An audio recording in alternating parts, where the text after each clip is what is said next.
ছাত্রীরা, আমাদের প্রথম অধ্যায়ে পড়া হচ্ছিল দৈহিক ক্রিয়ায় খাদ্যের সদ্ব্যবহার বা খাদ্যের ব্যবহার ছিল অধ্যায়টির নাম। আমাদের পরিপাক হয়ে গেছে, শোষণ হয়ে গেছে। আজকে আমরা পড়ব বিপাক বা মেটাবলিজম। আচ্ছা, বিপাক কথাটা কি করে এলো? গ্রিক শব্দ মেটাবল থেকে মেটাবলিজম, এই কথাটার উৎপত্তি, মানে ইংলিশ কথাটা মেটাবল থেকে মেটাবলিজম এসছে, যার বাংলা অর্থ হচ্ছে বিপাক। এই মেটাবল কথাটার অর্থ কি? পরিবর্তন। আচ্ছা, বিপাক কাকে বলে আমরা আগে একটু দেখে নিই, ঠিক আছে? বিপাকের সংজ্ঞা: উৎসেচক পরিচালিত একগুচ্ছ জৈব রাসায়নিক বিক্রিয়া যেগুলি জীবদেহের সজীব কোষ এবং কলায় সম্পন্ন হয়, একেই বলা হয় মেটাবলিজম বা বিপাক। আচ্ছা, সোজা কথায় বললে কি হবে? দেহের সমস্ত কোষ এবং কলার সামগ্রিক গঠনমূলক ও ভাঙনমূলক বিক্রিয়াগুলিকে এক কথায় বিপাক বলা হয় বা মেটাবলিজম বলা যেতে পারে। বিপাক ক্রিয়া সাধারণত কোথায় হয়? কোষে সাইটোপ্লাজম আর মাইটোকন্ড্রিয়াতে বিপাক ক্রিয়া হয়ে থাকে। কার্বোহাইড্রেট মূলত গ্লুকোজ হিসাবে, প্রোটিন 20টি অ্যামিনো অ্যাসিড হিসেবে এবং ফ্যাট প্রধানত ট্রাইগ্লিসারাইড হিসেবে রক্ত সংবহন থেকে কলাকোষের মাধ্যমে কোষে প্রবেশ করে। এরপর কোষের অভ্যন্তরে এসে বিপাক ক্রিয়ার মাধ্যমে এই সমস্ত খাদ্য অণু থেকে বিভিন্ন জৈব পদার্থ উৎপন্ন হয়। মানে খাদ্য অণুগুলো জারিত হয়ে শক্তি উৎপন্ন করে, বা বলতে পারো খাদ্য অণুগুলো বিশ্লেষিত হয়ে সরল যৌগে পরিণত হয়ে যায়। এরপর আমরা পড়ব বিপাকের প্রকারভেদ, টাইপস অফ মেটাবলিজম। আচ্ছা, দু রকমের বিপাক হয়, পারস্পরিক সম্পর্ক আছে এই দুটোর মধ্যে। একটা হচ্ছে অ্যানাবলিজম, একটা হচ্ছে ক্যাটাবলিজম, ঠিক আছে? উপচিতি বিপাক আর একটি হচ্ছে অপচিতি বিপাক। আচ্ছা, উপচিতি বিপাক কি না? যে পদ্ধতিতে বিভিন্ন সরল যৌগ থেকে জটিল যৌগ সংশ্লেষিত হয়, এর ফলে কি হয়? জীবদেহের শুষ্ক ওজন বৃদ্ধি পায়, কলা গঠিত হয়, একে বলে উপচিতি বিপাক বা অ্যানাবলিজম। আচ্ছা, যেমন হচ্ছে কি সালোক সংশ্লেষ।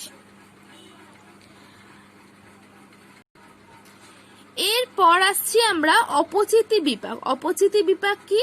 যে পদ্ধতিতে বিভিন্ন জটিল যৌগ বিশ্লেষিত হয়ে সরল যৌগ উৎপন্ন করে, অর্থাৎ কি জীবদেহের শুষ্ক ওজন হ্রাস পায় এবং কলার ভাঙন ঘটে, তাকে বলা হয় অপচিতি বিপাক, ঠিক আছে? শ্বসন যেমন এক প্রকার অপচিতি বিপাক। আচ্ছা, এবার আমি দেখাচ্ছি প্রাণীদেহে কিভাবে এই উপচিতি বিপাক হয়, ঠিক আছে?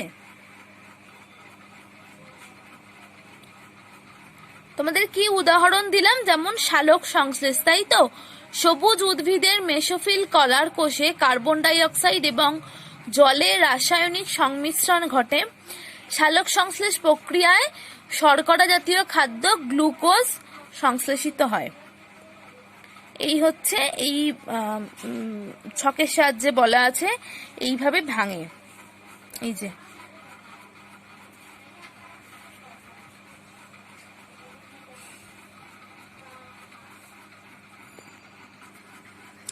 এরপর হচ্ছে দেখো প্রাণীদেহে কিভাবে অপচিতি বিপাক সম্পন্ন হয়। কি উদাহরণ দিলাম? শ্বসন।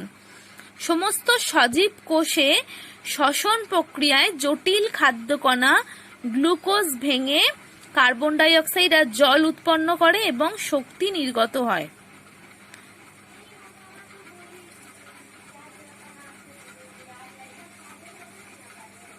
দেখো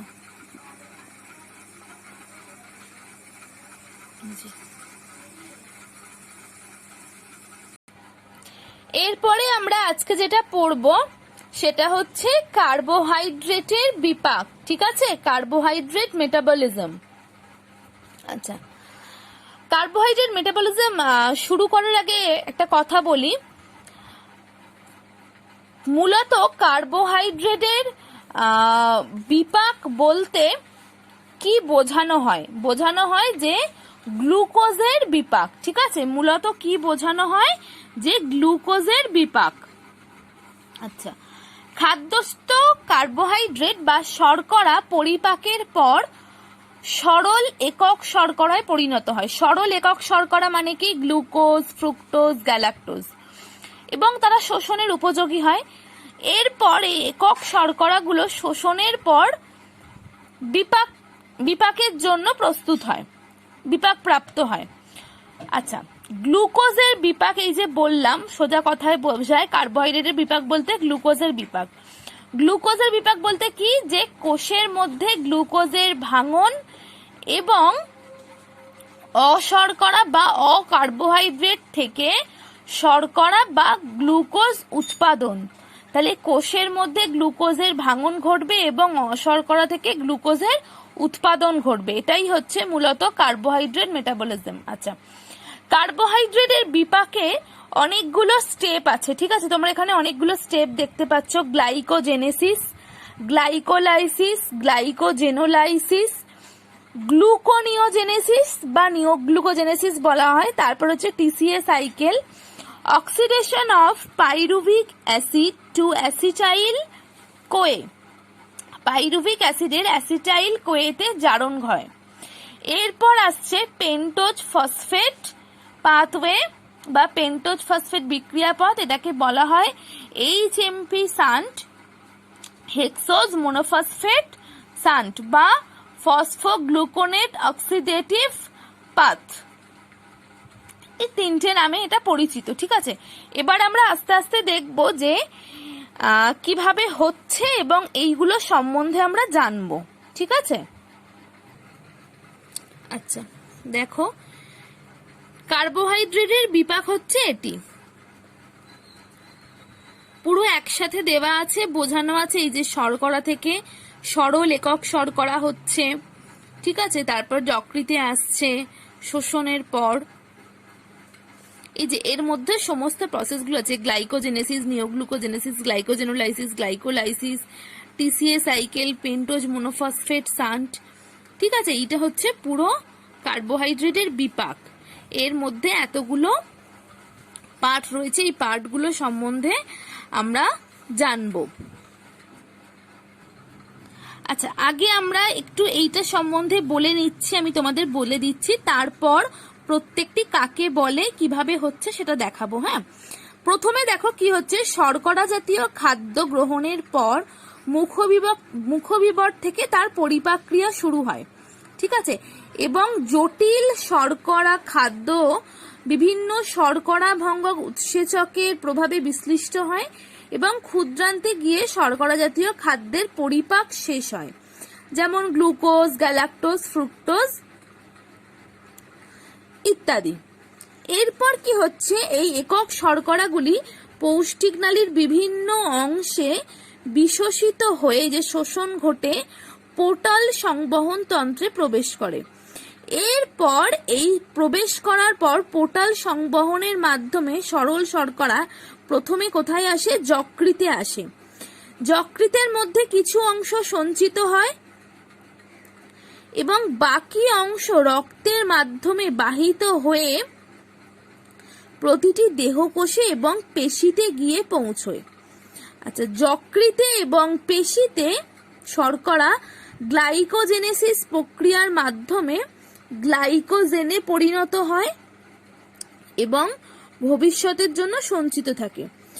এরপর কি হয়, দেহের যেরকম প্রয়োজন সেই অনুযায়ী যকৃৎ আর পেশিতে গ্লাইকোজেনোলাইসিস প্রক্রিয়ায় পুনরায় গ্লুকোজে পরিবর্তিত হয়। এই গ্লুকোজ দেহের অন্যান্য বিভিন্ন বিপাকীয় ক্রিয়ায় ব্যবহৃত হয়। আচ্ছা, এরপরে আসছে এই যে বিভিন্ন কলাকোষে গ্লুকোজ শ্বসনে অংশগ্রহণ করে এবং শক্তি উৎপাদনে ভূমিকা নেয়। গ্লুকোজ প্রাথমিক পর্যায়ে সাইটোপ্লাজমের মধ্যে গ্লাইকোলাইসিস প্রক্রিয়ায় ভেঙে পাইরুভিক অ্যাসিড উৎপন্ন করে। উৎপন্ন পাইরুভিক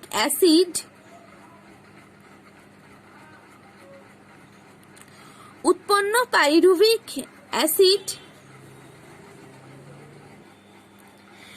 এরপর মাইটোকন্ড্রিয়ায় কেপস চক্রের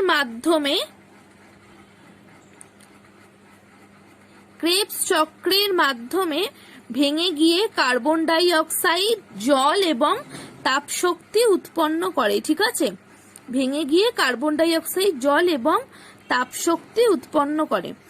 এছাড়া এই যে নিওগ্লুকোজেনেসিস প্রক্রিয়ার মাধ্যমে কিছু অকার্বোহাইড্রেট পদার্থ মানে হচ্ছে glycerol, pyruvic acid, amino acid ইত্যাদি গ্লুকোজে পরিণত হয় এবং এই প্রক্রিয়ার মাধ্যমে রক্তে গ্লুকোজের স্বাভাবিক মাত্রা বজায় থাকে।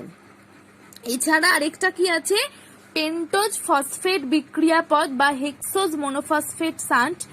এই পথের মাধ্যমে উৎপন্ন পেন্টোজ শর্করা সমূহ নিউক্লিওটাইড সংশ্লেষণে গুরুত্বপূর্ণ ভূমিকা নেয়। ঠিক আছে, এই হচ্ছে আমি টোটালটা তোমাদের এখানে সংক্ষেপে বললাম, মানে কিভাবে এই পরপর স্টেপগুলো হচ্ছে।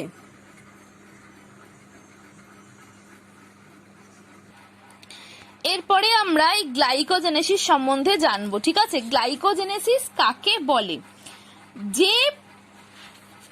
যে পর্যায়ক্রমিক বিক্রিয়ার মাধ্যমে দেহের প্রয়োজনের অতিরিক্ত গ্লুকোজ প্রধান যকৃৎ ও পেশিতে গ্লাইকোজেনে পরিণত হয়ে সঞ্চিত হয় তাকে বলা হয় গ্লাইকোজেনেসিস। দেখো, এটা হচ্ছে গ্লাইকোজেনেসিস। গ্লুকোজ প্রথমে উৎসেচকের উপস্থিতিতে এটিপি দ্বারা ফসফেট যুক্ত হয়ে গ্লুকোজ 6 ফসফেট উৎপন্ন করে। কোন উৎসেচক কাজ করছে? গ্লুকোকাইনেজ বা হেক্সোকাইনেজ। এরপর গ্লুকোজ 6 ফসফেট ফসফোগ্লুকোমিউটেজ উৎসেচকের সাহায্যে গ্লুকোজ 1 ফসফেট তৈরি করছে।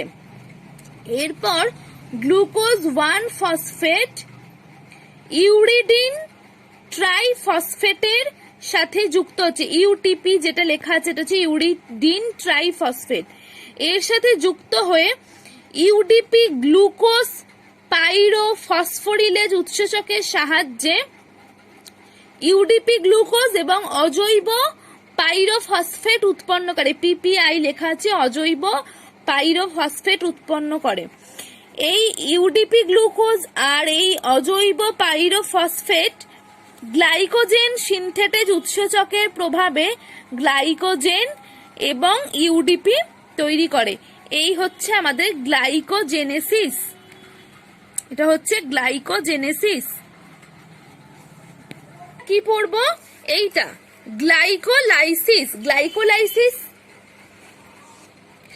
আমরা পড়বো হচ্ছে গ্লাইকোলাইসিস। ঠিক আছে, কাকে বলে? যে পদ্ধতিতে বিভিন্ন উৎসেচকের প্রভাবে এক অণু গ্লুকোজ পর্যায়ক্রমে ভেঙে 2 অণু পাইরুভিক অ্যাসিড, 2 অণু এটিপি এবং 2 অণু NADH2 উৎপন্ন করে তাকে বলা হয় গ্লাইকোলাইসিস বা ইএমপি পথ। ইএমপি পথ মানে কি? এমজিন মেয়ারহফ ফার্নাস পাথওয়ে। আচ্ছা, এটা কোথায় ঘটে? কোষের সাইটোপ্লাজমে। ঠিক আছে, আচ্ছা এটা দেখো, এটা হচ্ছে গ্লাইকোলাইসিস। ঠিক আছে,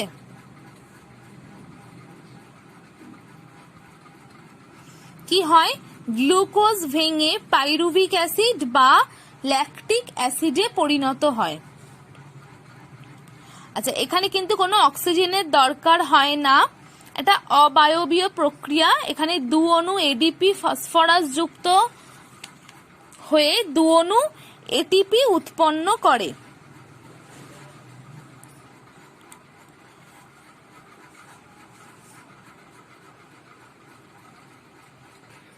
এরপরে আমরা পড়ব গ্লাইকোজেনোলাইসিস। যে পর্যায়ক্রমিক বিক্রিয়ার মাধ্যমে গ্লাইকোজেন থেকে গ্লুকোজ অথবা পাইরুভিক অ্যাসিড বা ল্যাকটিক অ্যাসিড উৎপন্ন হয় তাকে বলা হয় গ্লাইকোজেনোলাইসিস। দেখো, গ্লাইকোজেন থেকে গ্লুকোজ তৈরি হচ্ছে। গ্লাইকোজেন প্রথমে কি হচ্ছে, উৎসেচকের উপস্থিতিতে অজৈব ফসফেটের সাথে যুক্ত হয়ে গ্লুকোজ 1 ফসফেট তৈরি করছে, গ্লুকোজ 1 ফসফেট। এরপর ফসফোগ্লুকোমিউটেজ উৎসেচকের সাহায্যে গ্লুকোজ 6 ফসফেট তৈরি হয় এবং গ্লাইকোলাইসিসের পদ্ধতিতে পেশিকোষে পাইরুভিক ও ল্যাকটিক অ্যাসিড তৈরি হচ্ছে। এরপর দেখো, উৎসেচকের উপস্থিতিতে গ্লুকোজ 6 ফসফেটেজ উৎসেচকের উপস্থিতিতে আবার গ্লুকোজে পরিণত হচ্ছে। এটা হলো গ্লাইকোজেনোলাইসিস। এরপর আমরা পড়ব গ্লুকোনিওজেনেসিস।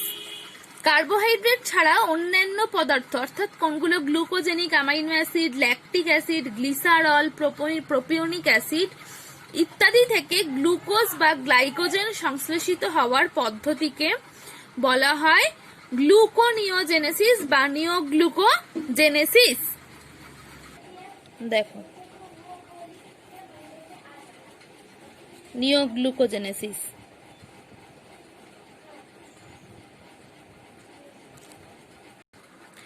এরপর আমরা পড়ব টিসিএ সাইকেল বা টিসিএ চক্র বা ক্রেবস চক্র বা সাইট্রিক অ্যাসিড চক্র বা ট্রাইকার্বক্সিলিক অ্যাসিড চক্র। আচ্ছা, একটা খুব গুরুত্বপূর্ণ জৈব রাসায়নিক পদ্ধতি হলো এই সাইট্রিক অ্যাসিড চক্র, ঠিক আছে। কার্বোহাইড্রেট থেকে সক্রিয় বিপাকজাত পদার্থ এই চক্রের মাধ্যমে জারিত হয়ে জীবদেহে ব্যবহারযোগ্য শক্তি এটিপি উৎপন্ন করে। অক্সিজেনের উপস্থিতিতে এটা কোথায় সম্পন্ন হয়, মাইটোকন্ড্রিয়ায় সম্পন্ন হয়। আচ্ছা, এর এতগুলো নাম কেন সেটা একটু বলি। বিজ্ঞানী ইংলিশ রসায়নবিদ হ্যান্স ক্রেবস প্রথম এই চক্রের ব্যাখ্যা দেন, সেই জন্য এটা ক্রেবস চক্র। আচ্ছা, এই চক্রে প্রথম উৎপন্ন যৌগটা হচ্ছে সাইট্রিক অ্যাসিড, তাই এটাকে বলা হয় সাইট্রিক অ্যাসিড চক্র। এবং 3টে কার্বক্সিলিক গ্রুপ বর্গ আছে COH থাকায় এটাকে বলা হয় ট্রাইকার্বক্সিলিক অ্যাসিড চক্র।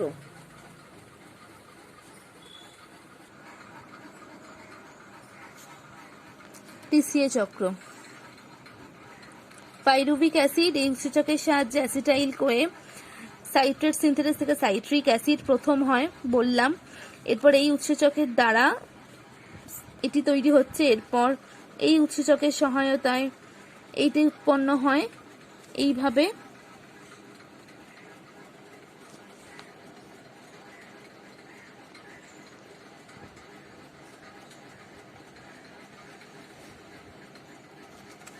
আবার এই অ্যাসিটাইল কোয়ে যুক্ত হচ্ছে, এই আবার অক্সালো অ্যাসিটিক অ্যাসিড আবার এখানে সাইট্রেট সিনথেসিসের সাহায্যে আবার সাইট্রিক অ্যাসিড তৈরি করছে।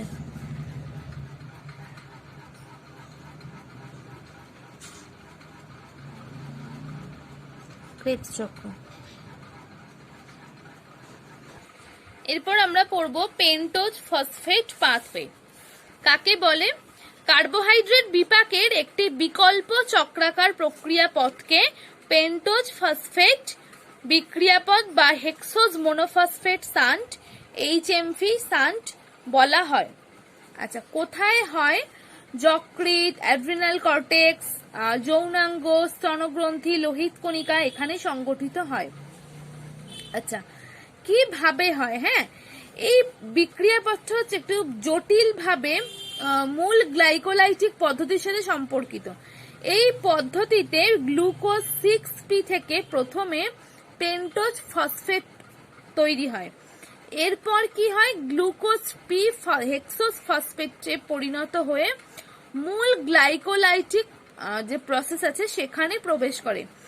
এইভাবে 1 মোল গ্লুকোজ পেন্টোজ ফসফেট বিক্রিয়াপথের মাধ্যমে সম্পূর্ণরূপে জারিত হয়ে কি কি পাওয়া যায়? কার্বন ডাই অক্সাইড, জল এবং 36 মোল এটিপি পাওয়া যায়।